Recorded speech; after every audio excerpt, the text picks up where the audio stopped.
So we have the entity set up. Let's have the repository for it. So this will be an interface in here. And we're going to name this as fraud check history repository.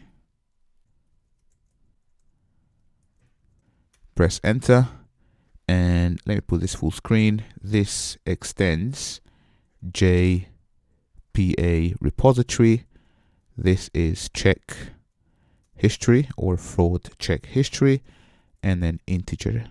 Oops, not that, but integer, just like that. And let me put it like that. And now let's have the controller. So here, or let's have the service. So I'm going to basically fraud check and then service.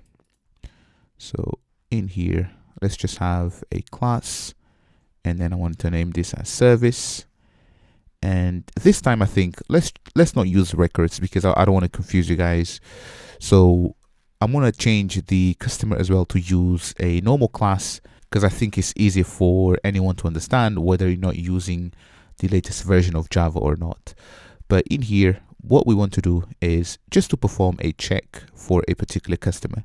So here I'm going to say public, and then Boolean is fraudulent, and then customer, and we're going to take the customer ID. So integer customer ID, just like that.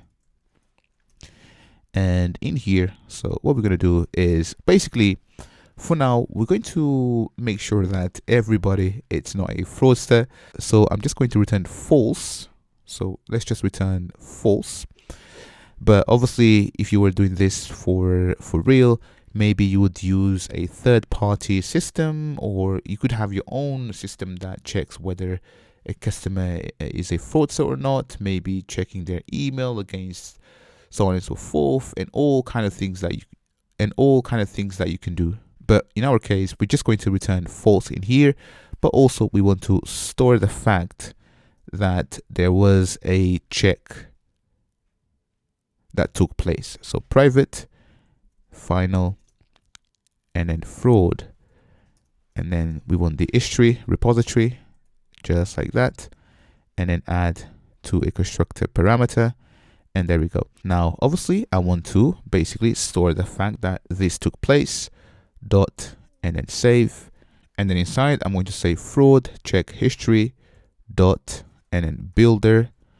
And in between, so before I build, I want to set a couple of things. I want to set the, so set is fraudster. I'm going to say false in here, and dot. Let's also set the customer ID. So this will be customer ID. And finally, I want to set when this took place. So created at, this will be local date now, just like that. And then we build, and then we basically store this in our database, and we are storing the fact that a check took place. Now here, let's annotate this with add and then service. There we go.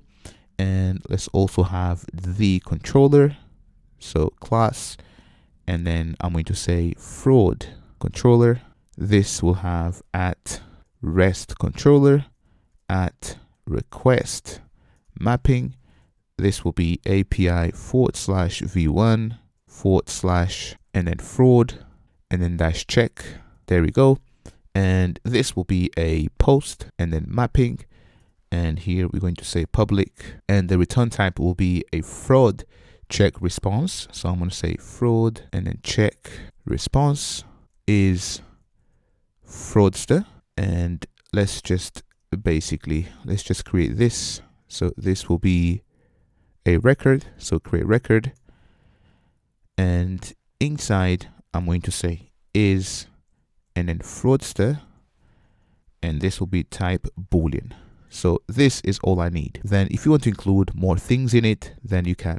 Now for this post mapping, all I need is to receive the customer ID. So here, this will be a path variable or a path in here. And I'm going to say this as customer ID, just like that.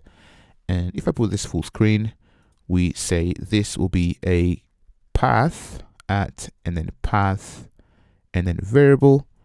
This will be customer ID. The type is integer, customer ID. And let me just put this like that. And now I can have the service. So private fraud, and then check service. There we go. And make sure that this is final, and add this to constructor. There we go. And now all I need to do is just say fraud, check service, and then is fraud, pass the customer ID. And all I'm going to do is extract this to a variable. And I want to say is fraudulent customer. Put this on a new line so you can see everything properly. Now I'm going to say return new fraud check response, and then pass is, and then fraudulent customer. And I've just realized that this must be a get mapping instead of a post mapping, and import that. And also, instead of us doing all of these shenanigans, what we're going to do is basically having private final and then the constructor in here. I kind of forgot that we have Lombok, so let's just in here. And if I go back for a second, so we just have to delete the constructor, and in here we can say at, and then all our constructor, and you can see the error goes away.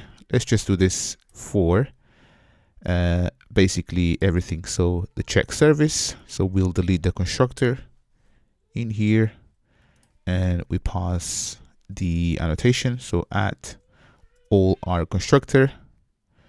Let's take this and let's do the same for customer. So customer service, so we'll change this from the record to a regular class, and in here let's just take this from here, private final customer repository, and stick the annotation in there.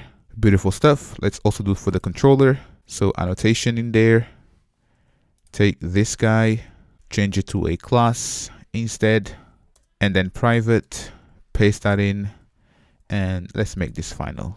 So the records gives us a bunch of things that we don't need for our services, and I think this is much better. Okie dokie. So now that we have this fraud controller, next let's understand how the communication between microservices will work.